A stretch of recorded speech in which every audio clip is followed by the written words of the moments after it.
24 de abril de 1944, a 24.000 pies sobre Brandeburgo. La máscara de oxígeno se empañó con cada respiración trabajosa mientras el mayor Garral se apretaba contra él. Asiento de su Messit Bf-109 G6, observando con incredulidad cómo el caza estadounidense mantenía su persecución durante el viraje en picado.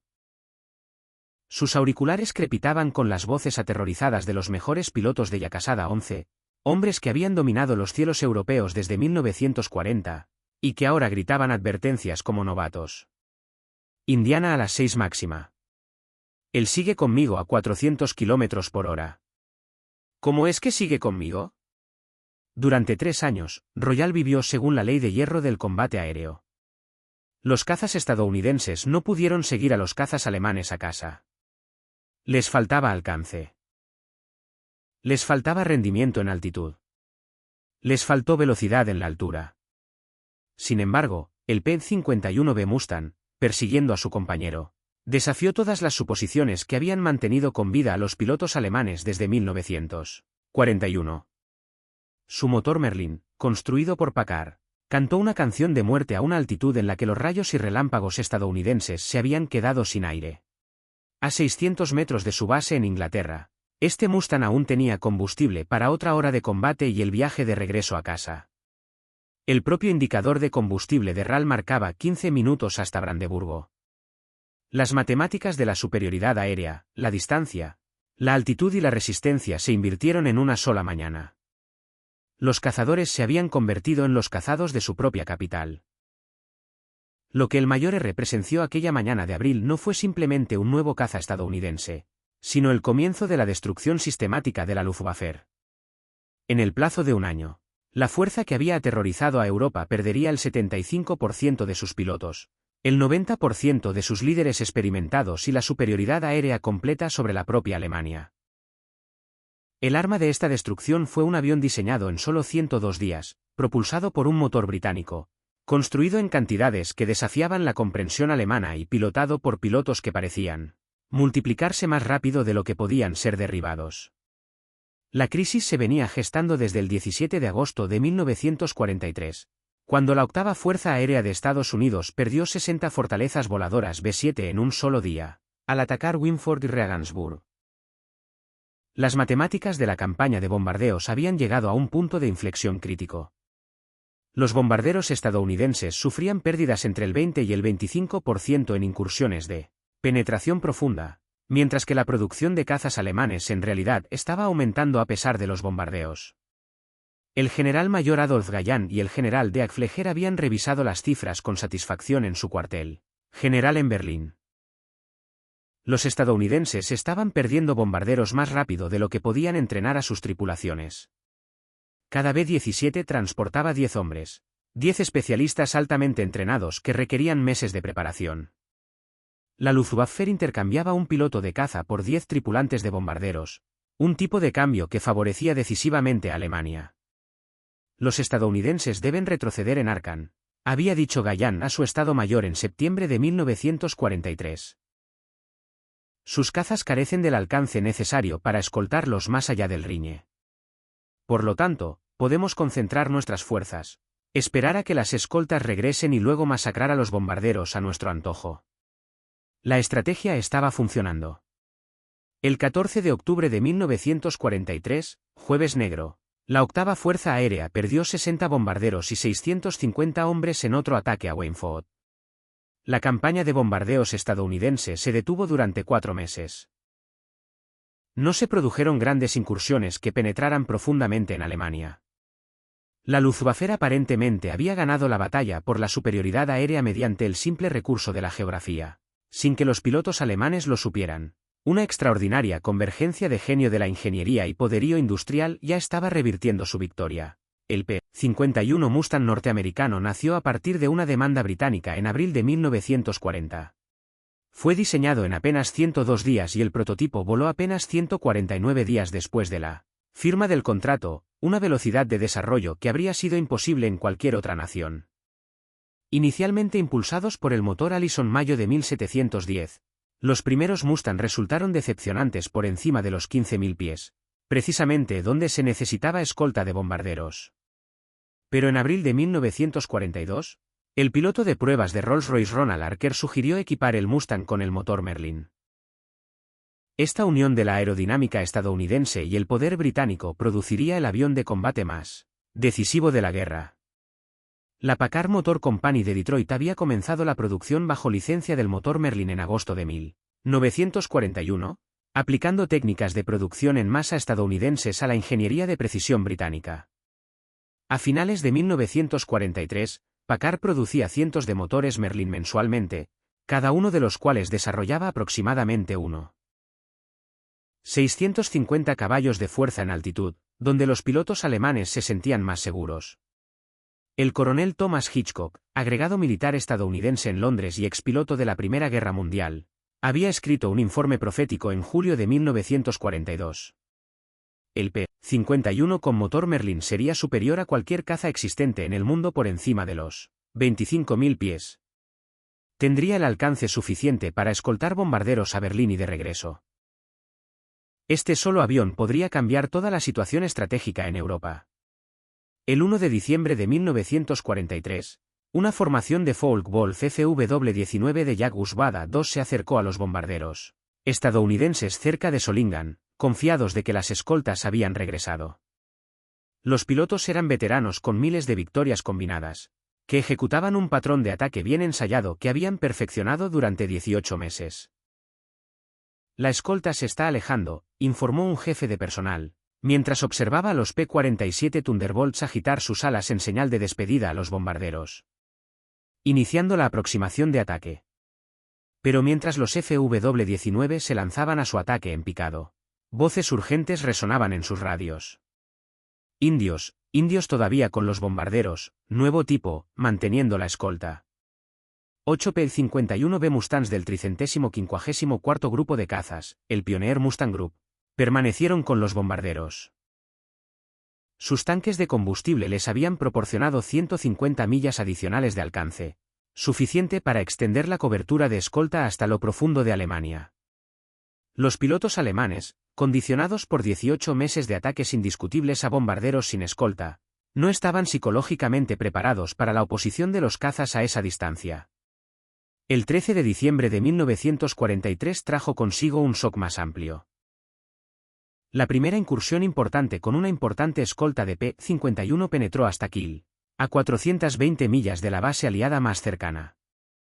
16 P-51B del 354º Grupo de Cazas no solo escoltaron a los bombarderos, sino que también realizaron agresivos barridos de cazas, cazando a los cazas alemanes en lugar de esperar a ser atacados.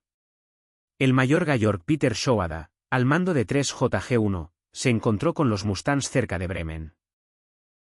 Ada, un veterano con 78 victorias, había desarrollado tácticas específicas para cada tipo de caza aliado. El P-47 podía ser superado en maniobras a gran altitud. El Spitfire carecía de alcance. El P-38 Lightning no podía competir con los cazas alemanes, pero el P-51 desafiaba la categorización. Primer contacto a 7.500 metros de altitud. Eder se presentó en el cuartel general del cuerpo Jack. Los cazas enemigos mantuvieron una velocidad y una maniobrabilidad superiores a las de nuestro Bf-109G a esta altura. Seguí mi rumbo durante 30 kilómetros antes de que consideraciones de combustible nos obligaran a aterrizar. El enemigo continuó la misión de escolta sin aparentes problemas de combustible. Oberfeld-Belin Skoka, unas de 33 victorias con JG-11, escribió en su diario el 20 de diciembre. La aparición de cazas americanos sobre Hannover ha conmocionado a todo el mundo. Solíamos despegar tranquilamente cuando se acercaban los bombarderos, sabiendo que teníamos tiempo para ganar altitud y posición. Ahora debemos subir inmediatamente o corremos el riesgo de ser rebotados por los escoltas. La guerra ha llegado a nuestra puerta.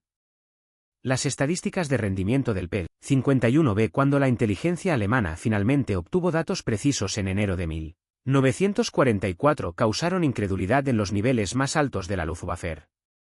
Velocidad 440 millas por hora a 30.000 pies. Más rápido que cualquier caza alemán en ese rango de altitud. 2,8 millas con tanques de combustible abatibles. El doble del techo de cualquier caza alemán. Techo de servicio de 42.000 pies. Altitud operativa superior a la cómoda para los pilotos alemanes. Subir 3.475 pies por minuto. Superior al Bf-109G por encima de los 20.000 pies. Armamento ametralladoras calibre 650 con 1.880 disparos. Suficiente para un combate prolongado. El alerón de flujo laminar del Mustang proporcionó una eficiencia sin precedentes. La forma del ala mantuvo un flujo de aire suave hasta el 60% de su cuerda, reduciendo la resistencia en un 30% en comparación con los diseños convencionales. Esta única innovación proporcionó la velocidad y el alcance que hicieron posible la escolta de larga distancia. Del 20 al 25 de febrero de 1944, gran semana, se puso todo el peso del poder aéreo estadounidense contra la producción aeronáutica alemana. Más de 1.000 bombarderos y 900 cazas, incluidos 150 P-51B, atacaron fábricas de aviones en toda Alemania en ataques coordinados. Por primera vez, los cazas estadounidenses no solo estaban escoltando, sino que estaban cazando. La Luftwaffe perdió 355 cazas durante esa gran semana, pero lo más crítico es que murieron aproximadamente 100 pilotos experimentados, incluidas docenas de líderes de formación. Estos Staffelkapitän y Gruppenkommandura representaban un conocimiento táctico irreemplazable. Su pérdida repercutiría en toda la fuerza de combate, dejando a los pilotos inexpertos sin mentores. El 4 de marzo de 1944 marcó un hito. El primer bombardeo estadounidense sobre Berlín con escolta de cazas. 660 B-17 y B-24 escoltados por P-51 Mustang, P-38 Lightning y P-47 Thunderbolt oscurecieron el cielo sobre la capital del Reich. El propio Adolf Galland voló contra el ataque, liderando una fuerza improvisada de Bf-109G. Su informe posterior a la acción a Gurin fue brutalmente honesto. Los cazas de escolta nos superaban en número 3-1. Los Mustangs tenían ventaja de altitud, ventaja de velocidad y ventaja táctica. Logramos dañar 3 bombarderos antes de dispersarnos. A mí personalmente me persiguieron durante 50 kilómetros 2 Mustangs que tenían combustible para jugar conmigo como gatos con un ratón. La aparición de cazas estadounidenses sobre Berlín hizo añicos la última pretensión de superioridad aérea alemana. Los civiles a los que se les había dicho que la Luftwaffe estaba ganando vieron a los Mustangs plateados volar en círculos sobre la puerta de Brandeburgo. La credibilidad del régimen, ya debilitada por las derrotas militares, se desmoronó aún más. En abril de 1944, los pilotos del P-51 habían desarrollado una táctica devastadora. Después de completar las tareas de escolta, descenderían al nivel de las copas de los árboles y atacarían objetivos potenciales en el vuelo de regreso. Los aeródromos alemanes, que hasta entonces eran seguros cuando las formaciones aliadas pasaban por encima, se convirtieron en campos de exterminio. El 13 de abril de 1944 ejemplificó la nueva realidad. Después de escoltar a los bombarderos hasta Weinfurt, 42 Mustangs del cuarto grupo de cazas descendieron sobre aeródromos alemanes en Baviera. En 30 minutos de bombardeo concentrado, destruyeron 51 aviones en tierra, dañaron 23 más, mataron a docenas de personal de tierra y destruyeron instalaciones de mantenimiento irreemplazables. En mayo de 1944, la Luftwaffe se enfrentó a una catastrófica escasez de pilotos. Las pérdidas mensuales superaron el 25% de la fuerza operativa, mientras que los programas de entrenamiento produjeron reemplazos cada vez inferiores. El piloto de combate alemán promedio en 1944 recibió entre 110 y 160 horas de vuelo antes del combate, en comparación con las 400 horas de los pilotos estadounidenses y las 220 a 250 horas que habían recibido los pilotos alemanes en 1941. A principios de 1945, algunos pilotos alemanes entraron en combate con tan solo 80 horas de tiempo total de vuelo. El comandante del JG-77, Johannes Mackie Steinhoff, documentó la crisis. Recibimos niños como reemplazos. Chicos de 19 años con un entrenamiento mínimo que nunca han volado a más de 5.000 metros, nunca han disparado a un blanco en movimiento y nunca han experimentado maniobras de higiene. Debemos enviarlos contra pilotos estadounidenses con 400 horas de entrenamiento, muchos de ellos con experiencia previa en combate. La diferencia de calidad se convirtió en un multiplicador de fuerza de la eficacia estadounidense.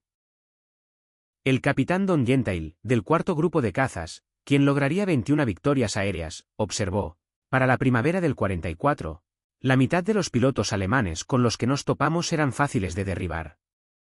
Volaban con patrones predecibles, no se cubrían con las nubes y entraban en pánico al ser rebotados. Los veteranos seguían siendo peligrosos. Se notaba al instante por su forma de volar, pero eran cada vez más escasos. La campaña de bombardeo estratégico contra las instalaciones petroleras alemanas, intensificada en mayo de 1944, creó una crisis adicional que multiplicó las ventajas del P-51. La producción alemana de combustible de aviación se desplomó de 180.000 toneladas en abril a 20.000 toneladas en septiembre. Los vuelos de entrenamiento se redujeron y luego se eliminaron. Las operaciones de combate se limitaron a enfrentamientos decisivos. Mientras tanto, los pilotos estadounidenses realizaban misiones de entrenamiento sobre la propia Alemania. Los grupos del P-51 realizaban barridos de cazas, patrullas ofensivas diseñadas para encontrar y destruir aeronaves alemanas. Con combustible ilimitado, los pilotos estadounidenses podían sobrevolar los aeródromos alemanes, esperando a que los defensores despegaran y luego atacarlos en su momento más vulnerable. La introducción del caza a reacción Messerschmitt M262, en el verano de 1944, despertó brevemente las esperanzas alemanas. Con una velocidad máxima de 875 km por hora, el M262 era 160 km por hora más rápido que el P-51B. Hitler lo veía como un arma prodigiosa que revertiría la trayectoria de la guerra aérea. Pero los pilotos del P-51 desarrollaron rápidamente tácticas para contrarrestar los aviones. Merodearían cerca de los aeródromos del M262, atacando los aviones durante el despegue y el aterrizaje, cuando eran lentos y vulnerables. El mayor alcance del Mustang les permitía esperar pacientemente las oportunidades. La superioridad tecnológica del M262 se vio anulada por las realidades operativas. Los aviones requerían combustible de alta calidad, cada vez más escaso. Sus motores debían reemplazarse cada 10 a 25 horas, algo imposible con las cadenas de suministro interrumpidas. Y lo más importante, requerían pilotos experimentados para una operación eficaz. Pero la Luftwaffe contaba con pocos veteranos. Pilotos notables del M262 como Franz Schall, a quien se le atribuye el derribo de 10 P-51, y Georg Peter Ada, quien se adjudicó 9 P-51 entre sus 12 victorias en aviones a reacción, logró éxitos individuales, pero estas victorias no tuvieron impacto estratégico. Por cada Mustang derribado, aparecían docenas más. Para el otoño de 1944, los P-51 habían desplazado su atención hacia la red de transporte de Alemania. Operando en unidades de escuadrón, atacaron locomotoras, patios ferroviarios, puentes y esclusas de canales. La economía alemana, dependiente del transporte ferroviario, comenzó un colapso sistemático. El 11 de septiembre de 1944, 36 P-51 del 357º Grupo de Cazas destruyeron 81 locomotoras en un solo día. El 357 grados Grupo de Cazas finalmente se adjudicaría el mayor número de victorias aéreas, 595,5, de cualquier grupo de P-51 de la octava Fuerza Aérea. El ministro del Reich, Albert Speer, escribió en su diario: los cazas estadounidenses han logrado lo que los bombarderos pesados no pudieron: la parálisis total del transporte. El carbón no puede llegar a las centrales eléctricas. Las piezas no pueden llegar a las fábricas. La comida no puede llegar a las ciudades. Más allá de las estadísticas y la estrategia, el dominio del P-51 infligió un profundo trauma psicológico a los pilotos alemanes. Hombres que habían entrado en servicio como guerreros de élite experimentaron una completa demolición de su visión del mundo. Los pilotos del Mustang mostraron una confianza que desmoralizó a los oponentes alemanes. Realizaron acrobacias aéreas agresivas sobre ciudades alemanas. Desempeñaron roles de victoria sobre aeródromos que acababan de ametrallar y dominaron cada enfrentamiento con un número abrumador de efectivos y un entrenamiento superior. Los pilotos alemanes desarrollaron un humor fatalista sobre su situación. Un chiste circuló entre las unidades de caza. ¿Qué necesita un piloto de caza alemán para una cruz de hierro? Respuesta: una escolta del P-51 al cementerio. El humor negro enmascaraba una profunda desmoralización. El 7 de abril de 1945 fue testigo de la operación Sonda quemando Uela, una de las últimas misiones a gran escala de la Luftwaffe. Aproximadamente entre 180 y 200 B-109, pilotados principalmente por voluntarios inexpertos, intentaron embestir a los bombarderos estadounidenses en una desesperada misión suicida. Los resultados fueron catastróficos. Los cazas reclamaron la destrucción de aproximadamente entre 130 y 140 aviones alemanes, con pérdidas mínimas. La Luftwaffe dejó de existir como fuerza de combate después de abril de 1945. Aunque quedaban aviones y pilotos, la voluntad de luchar se había evaporado. Los comandantes de unidad dejaron de ordenar misiones. La otrora orgullosa fuerza que había aterrorizado a Europa se vio obligada a ocultar sus aviones restantes. Las estadísticas finales del impacto del P-51 cuentan la historia completa. Registro de producción y combate del P-51. Total producido: 15.586 aviones. Aviones enemigos destruidos en combate aéreo: 4.950 confirmados. Aviones enemigos destruidos en tierra: 4.131 confirmados. P-51 perdidos por todas las causas: 2.520. Tasa de bajas de aproximadamente 3,6 a 1 en combate aéreo. Pérdidas de pilotos alemanes en el frente occidental de 1944, más de 8.000 muertos y desaparecidos. De enero a mayo de 1945, más de 3.000 muertos y desaparecidos. Fuerza total de pilotos de caza diezmada. Disminución de la fuerza de la Luftwaffe en enero de 1944. Aproximadamente 1.600 cazas operativos. Junio de 1944, 1.480 cazas operativos. Enero de 1945, 1.000 cazas operativos.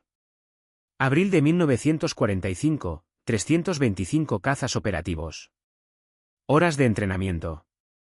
Comparación: pilotos estadounidenses de 1944 a 1945, más de 400 horas antes del combate. Pilotos alemanes de principios de 1944, de 160 a 220 horas. Pilotos alemanes de finales de 1944, de 110 a 160 horas. Pilotos alemanes de 1945, algunos con tan solo 80 horas. Los historiadores militares reconocen universalmente el papel decisivo del P-51 en el logro de la superioridad aérea aliada. El estudio de bombardeo estratégico de Estados Unidos concluyó que el caza P-51, más que cualquier otra arma, logró la superioridad aérea sobre Europa. El P-51 hizo posible tres logros cruciales: la continuación de la campaña de bombardeo estratégico diurno, el logro de la superioridad aérea antes del día D, y la destrucción sistemática de la infraestructura de transporte y petróleo alemana. Norteamérica. El milagro de la producción de la aviación merece reconocimiento. La compañía producía un Mustang completo aproximadamente cada 90 minutos en su punto máximo de producción. Las plantas de Englewood y Dallas, en conjunto, empleaban a decenas de miles de trabajadores, con un 40% de mujeres. Este logro de producción contrastaba marcadamente con la fabricación alemana. Si bien las cifras exactas de producción alemana siguen siendo controvertidas debido a la insuficiencia de registros, es evidente que la producción estadounidense de cazas superó con creces la capacidad alemana. Estados Unidos produjo más P-51 por sí solo que Alemania de todos los tipos de cazas monomotor combinados entre 1944 y 1945. El sistema estadounidense de entrenamiento de pilotos resultó tan decisivo como el propio avión. Para 1944, las Fuerzas Aéreas del Ejército de los Estados Unidos operaban uno de los programas educativos más grandes de la historia.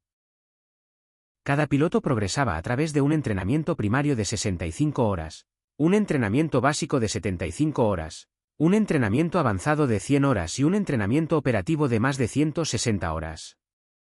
Este enfoque sistemático producía pilotos que llegaban a las unidades de combate con más de 400 horas. de vuelo, incluyendo extensas prácticas de artillería, vuelo en formación y tácticas de combate. Los pilotos alemanes, en cambio, llegaban cada vez más a las unidades de primera línea apenas capaces para manejar sus aviones, y mucho menos para combatir con eficacia. La influencia del P-51 se extendió más allá de la Segunda Guerra Mundial. Demostró que la superioridad aérea se debía a ventajas sistémicas, entrenamiento, producción, logística e integración tecnológica, no solo a la habilidad individual del piloto o al rendimiento de la aeronave.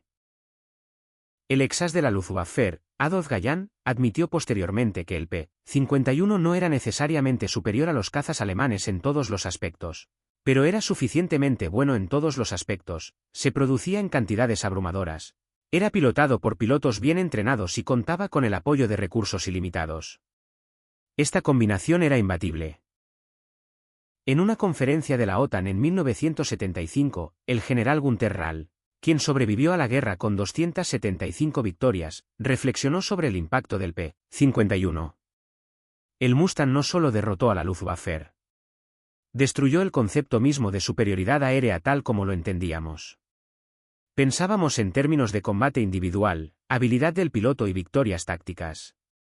Los estadounidenses pensaban en términos de sistemas, producción y dominio estratégico. Estaban librando una guerra diferente y ganaron. La transformación fue completa. La Luftwaffe, que había arrasado Europa desde entre 1939 y 1941. La victoria sobre Gran Bretaña, que dominaba el frente oriental, fue sistemáticamente destruida por la democracia industrial estadounidense, dotada de alas. El Mustang P-51 fue el instrumento de esta destrucción. Pero la verdadera arma fue la sociedad que lo produjo. Una sociedad capaz de diseñar un avión en 102 días, fabricar más de 15,000, entrenar a miles de pilotos con estándares profesionales y proyectar este poder a través de los océanos para lograr la superioridad aérea total. Los pilotos alemanes que despidieron a los cazas estadounidenses en 1943 nunca esperaron que el P-51 aplastara a la Luftwaffe porque nunca entendieron la nación que lo respaldaba. Vieron aviones donde deberían haber visto líneas de montaje. Contaron pilotos donde deberían haber contado programas de entrenamiento. Midieron el alcance donde deberían haber medido la capacidad industrial. Para cuando comprendieron la verdadera naturaleza del poder estadounidense, ya era demasiado tarde. Los cazadores se habían convertido en presas y los cielos europeos pertenecían a los Mustangs. La destrucción de la Luftwaffe no fue solo una derrota militar, sino una demostración de que las sociedades libres, totalmente movilizado, podía generar un poder incomprensible para los sistemas totalitarios. Al final, el P-51 Mustang demostró que la victoria en la guerra moderna no provenía del espíritu guerrero ni de la superioridad racial, sino de las realidades cotidianas de la producción industrial, el entrenamiento sistemático y la excelencia logística. Los pilotos alemanes nunca imaginaron ser aplastados por el P-51 porque nunca imaginaron enfrentarse a la ilimitada capacidad productiva de la democracia estadounidense. Cuando finalmente lo comprendieron, su comprensión provino del lado equivocado de las ametralladoras calibre 6 y 50, sobrevolando las ruinas en llamas del Tercer Reich.